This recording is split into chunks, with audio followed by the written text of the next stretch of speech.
Será que um grampo de roupa pode ser considerado um brinquedo? É sobre isso que a gente vai conversar hoje. Você já ouviu falar em brinquedo estruturado e brinquedo não estruturado? Eu sou a Lela, fisioterapeuta pediátrica, pedagoga, mestre em educação, apaixonada pelo neurodesenvolvimento e te convido a vir comigo nessa conversa. Você já ouviu falar sobre brinquedos estruturados e não estruturados? Ou então sobre brinquedo não brinquedo? Essas são expressões comuns tanto na clínica fisioterapêutica, na clínica terapêutica, quanto nos estudos das infâncias no espaço pedagógico. Olha só, o mercado, ele nos faz acreditar que brinquedos são objetos lindos, coloridos, sonoros e muito caros, não é mesmo? Mas vocês já viram que criança, especialmente as crianças pequenas, elas não dão a menor bola para isso? Quer coisa que deixa uma criança mais feliz, uma criança assim de 8, 9 meses, começando a sentar, do que colocar ela em frente a um armário cheio de panela? Elas adoram tirar tudo para fora, ouvir os sons, botar a mãozinha dentro, bater potinho um no outro. Criança sabe o que é um bom brinquedo e nós adultos deveríamos aprender mais com elas. Olha só, não tem uma teoria específica, um autor específico que classifique o que é um brinquedo estruturado e um brinquedo não estruturado. Existem alguns autores que são muito importantes para a gente entender o brincar e o brinquedo. Entre eles, Winnicott, Piaget, Montessori, Vygotsky. E é nas teorias desses autores que a gente vai encontrando elementos que vão nos explicando o que é um brinquedo estruturado e um brinquedo não estruturado. A grosso modo, um brinquedo estruturado seria um brinquedo que já vem com regras prontas para o seu uso. Como, por exemplo, um quebra-cabeças, um jogo de tabuleiro, ele tem regras. A gente, no Brasil, pelo menos na língua portuguesa, a gente distingue jogo de brinquedo, não é mesmo? Olha só, quando eu falo para ti o que é um jogo, geralmente o que vem na cabeça da maior parte das pessoas é que jogo é um jogo de regra e que brinquedo é um brinquedo livre, onde a criança escolhe como brincar. Mas mesmo um jogo de regras pode ter as suas regras alteradas. Claro que isso pode ser negociado com a criança, contanto que as regras sejam alteradas antes da gente iniciar o jogo, porque depois que começa não dá para mudar a regra quando a gente está perdendo naquela brincadeira. Mas quando a gente está falando de brinquedo estruturado e não estruturado, o jogo de regras, como por exemplo o jogo de tabuleiro, ele entra como um brinquedo estruturado. Ele já tem uma estrutura, já é esperado algo. Assim como alguns outros brinquedos. Vou dar um exemplo pedindo ajuda para minha amiguinha aqui. Esta mocinha aqui, ela é uma boneca. Eu posso brincar com ela de ela ser a minha filhinha, eu posso brincar de dar comidinha, mas ela é o que ela é. Ela é um ser humaninho em forma de brinquedo, uma menina, né, que está desenhada em forma de boneca. E eu vou brincar com essa boneca de coisas que a gente brincaria no cuidado de um bebê, que seria dar colo, trocar de roupa, dar banho, trocar fralda, dar comida, enfim. Ela é um brinquedo estruturado. Eu tenho uma função pensada para ela, assim como eu tenho para uma panelinha, para uma cozinha, para um carrinho. Em todo brinquedo estruturado, a criança, é claro, ela tem a liberdade de desestruturar ele, de usar ele de uma outra forma. Mas, a princípio, ele tem uma estrutura, a gente olha para aquela estrutura e a gente identifica a estrutura do brinquedo e como ele deve, a princípio, ser brincado, ok? Um brinquedo não estruturado é um brinquedo onde a criança tem liberdade criativa. Ela inventa o que ela quer, do jeito que ela quer. Ela cria as regras do brincar, já que no Brasil a gente diferencia brincar de jogar, ela cria a regra tanto do brincar quanto do jogar. Vou dar alguns exemplos de brinquedos não estruturados. O primeiro, eu comecei esse encontro já trazendo, que é um grampo de roupa. Ele pode ser um grampo de roupa. A criança pode brincar usando ele para estender roupa num varalzinho. Mas ele pode também ser um enfeite na roupa. Ele pode ser um brinco, ó, que brinco maneiro. Ele pode ser um brinco. Ele pode ser um pente ou uma escova. Ele pode ser uma escova de dentes. Ele pode ser uma luneta. Ele pode ser um jacaré. Ele pode ser o que eu bem entender, porque eu uso ele no contexto do meu brincar.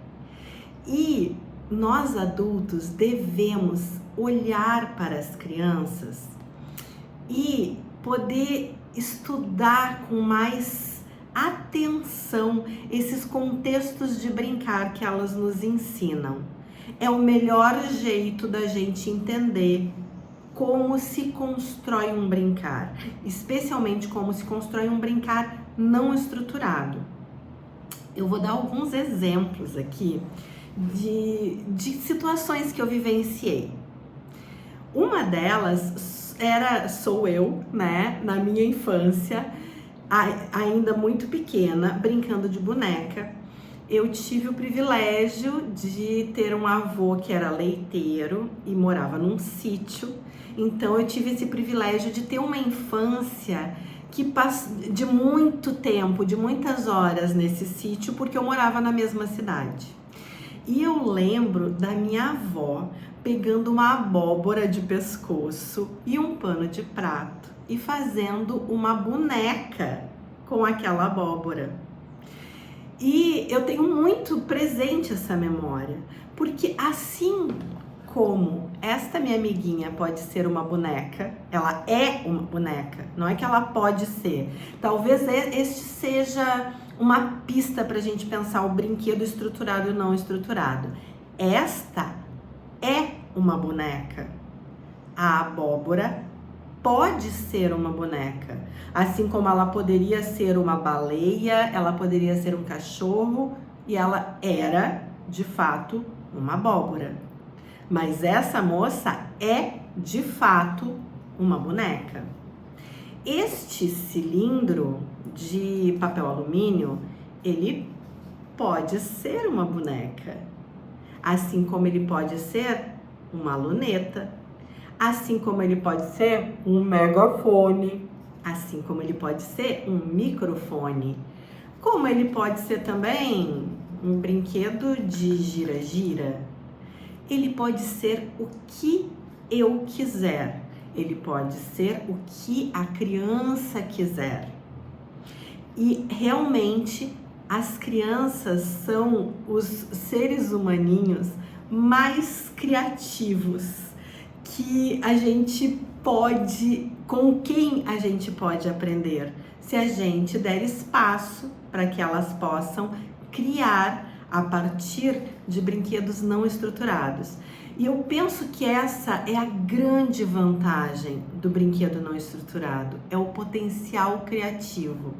É a criança colocando para jogo tudo que ela pode inventar com aquilo que ela quer e com aquilo que ela tem. Eu trouxe eu gosto muito desses rolos aqui de papel alumínio, porque eles são mais durinhos, ó, né? Os de papel toalha, eles são mais molinhos. Esses aqui a gente pode fazer milhões de coisas.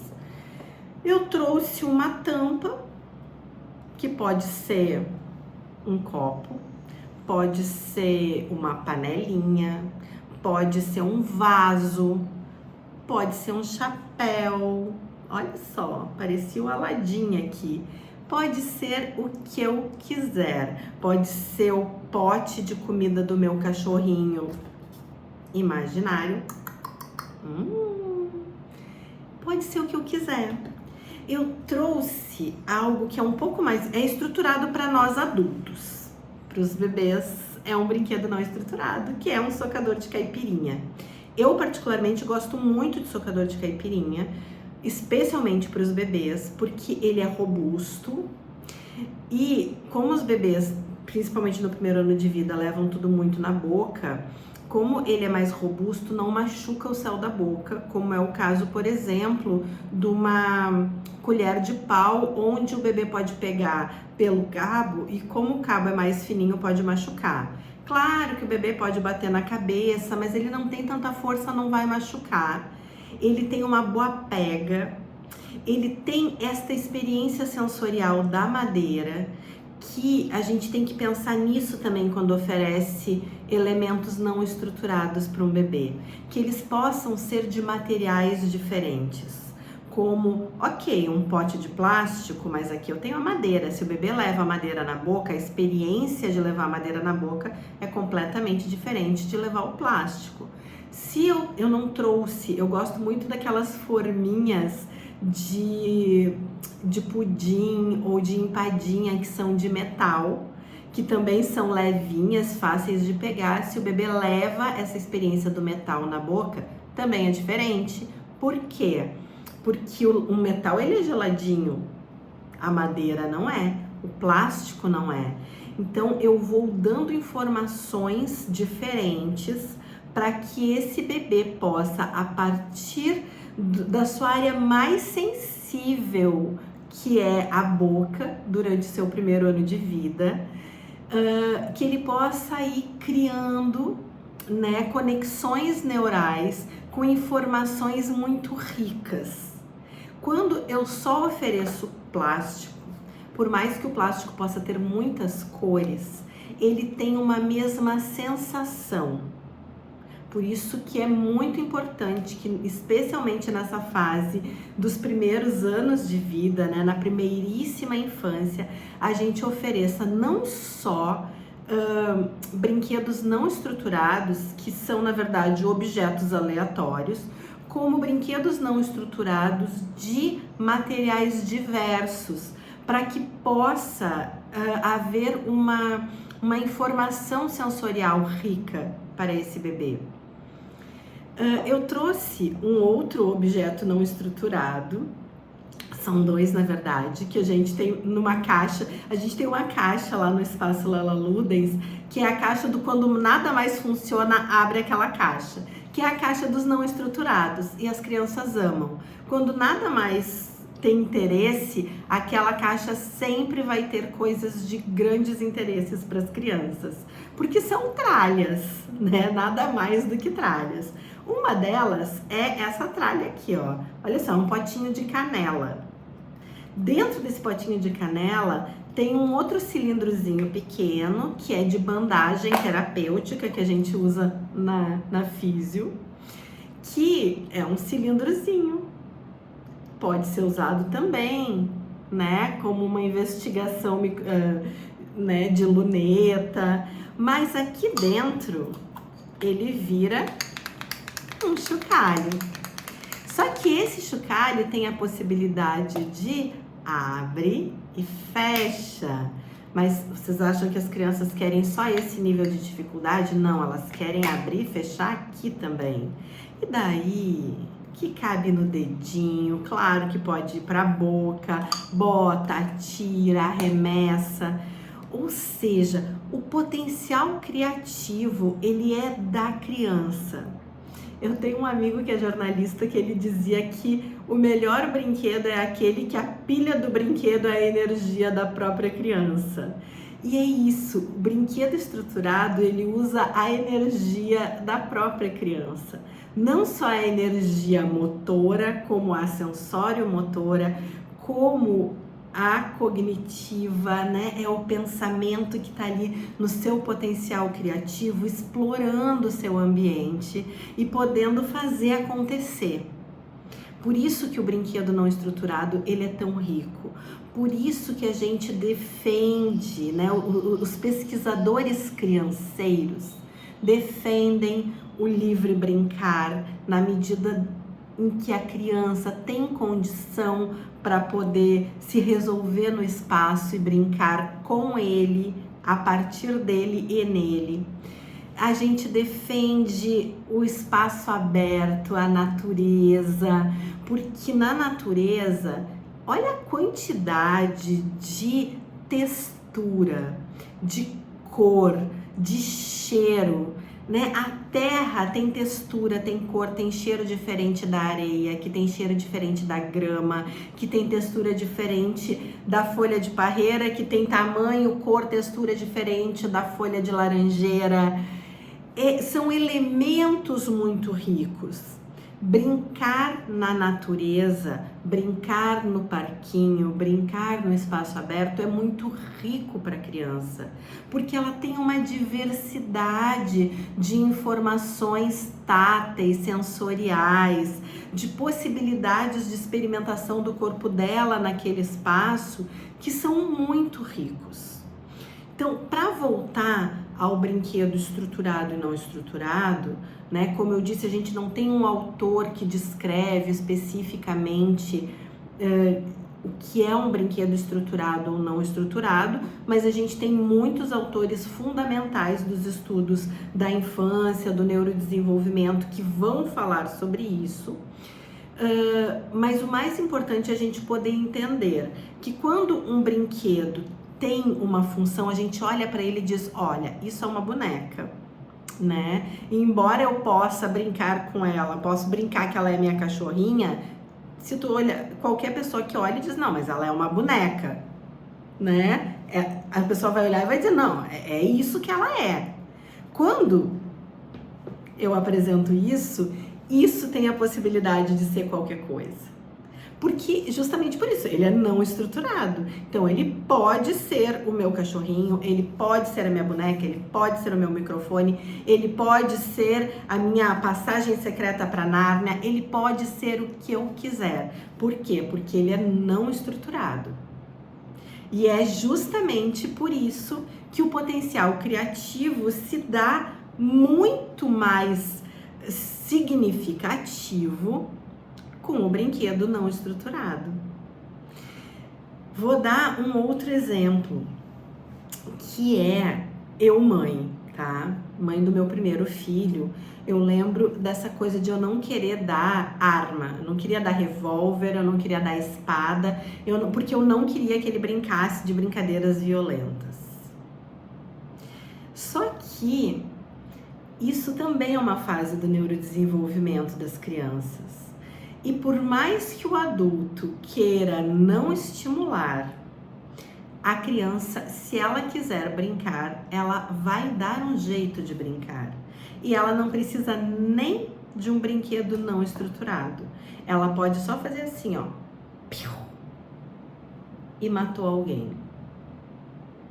Porque a gente não tem como controlar a imaginação de uma criança. É por isso que é tão importante que desde cedo, desde bebê, o adulto conte histórias, cante canções, estabeleça um diálogo, estimule a linguagem, dê norte, oriente a criança nos seus processos de brincar, porque vai ter um momento que ela vai ter que dar vazão para aquilo que está dentro dela, e isso é absolutamente saudável e esperado. Mas o que garante que essa brincadeira seja uma violência apenas no imaginário da criança que está elaborando questões que podem ser, né, de violência de fato ou de uma violência imaginária porque ela ouviu ou ela viu na TV, enfim, o que assegura isso é a condução que o adulto deu. Aí vocês podem me dizer, né? Eu falei isso que ela viu na TV. Ah, mas eu não deixo ver telas. Ok. Mas quando tu está olhando um telejornal, a tua criança tá por perto? Ela tá brincando no chão? Ah, mas ela tá só brincando no chão, ela não tá olhando. Mas ela está ouvindo. E isso vai ser captado e capturado por ela. E a gente precisa entender que a criança não precisa estar apenas vendo. Eu não quero que ela veja telas, mas eu vejo filmes de terror, eu vejo telenovelas, eu vejo telejornais e a criança tá ali no entorno. Eu preciso saber que isso tudo está alimentando, né, o seu cérebro com informações que talvez ela não esteja olhando, mas ela está imaginando porque ela está escutando. E estas informações precisam ser dialogadas. O espaço para a criança mostrar o que ela percebeu, seja porque ela viu, seja porque ela ouviu, é o brincar. Por isso que quando eu digo que o adulto precisa aprender a observar melhor o brincar da criança, seja no espaço pedagógico, seja no espaço terapêutico, seja no espaço doméstico, é porque realmente a gente precisa observar para entender como esta criança está brincando, o que aquele brincar está expressando ou tentando expressar. E quanto mais não estruturado forem os elementos que essa criança tiver, talvez melhor ela consiga expressar, porque ela vai estar colocando a imaginação dela na sua expressão mais pura, rica, ampla, para nos dizer algo, ou para elaborar algo, ou para desenvolver uma ideia. Essa é a riqueza do brincar. É isso que a gente precisa, enquanto adultos, poder entender que brincar não é apenas brincar. O brincar é um modo de expressar, é um modo de aprender, é um modo pelo qual a criança se desenvolve. Quanto mais rico for o brincar, mais rico será o aprendizado dessa criança. Veja bem o que eu disse. Quanto mais rico for o brincar, mais rico será o aprendizado desta criança. Não é quanto mais caro for o brinquedo, mais rico será o aprendizado dessa criança. Porque criança não tem a menor noção, estou falando de crianças pequenas, não tem a menor noção de valor monetário de um brinquedo. O rico para a criança é o brincar, não é o brinquedo, não é o objeto em si. Nós adultos é que compramos objetos caros, que são o nosso objeto de desejo muitas vezes. Nós queríamos ter tido aquele brinquedo quando éramos pequenos, ou fomos seduzidos por aquele brinquedo nesse instante porque achamos muito bacana, muito legal. Mas não é a criança que foi seduzida. Ela se deixou seduzir porque eu comprei algo que eu fiquei tão empolgado e dei para ela tão empolgada que ela se empolgou também. Porque para ela, criança, aquela abóbora, ela foi tão boneca quanto esta boneca, que naquela época eu não podia ter. Agora eu posso. Comprei, claro, para eu poder fazer alguns vídeos, dar aulas, mas porque é um desejo meu. Não era um desejo da Lela pequena, como não é um desejo de uma criança.